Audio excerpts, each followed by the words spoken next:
How to add background music to iPhone video. To get started, first of all go ahead and open up the iMovie application on your phone. Once you're here, tap on Start New Project in the bottom to start a new project. From the options that appear, select Movie to build your project from scratch. You will be taken to your media library.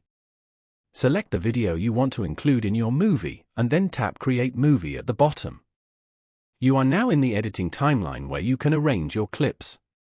To add music, tap the plus icon in the left and select Audio as shown. Here, tap on Sound Effects. You can now browse and preview a list of built-in sound effects.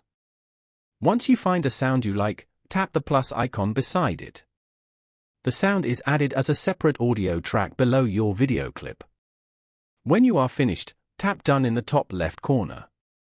To save your project, tap the share icon at the bottom and select Save or Share Video. Following these steps, you can easily add background music to iPhone video.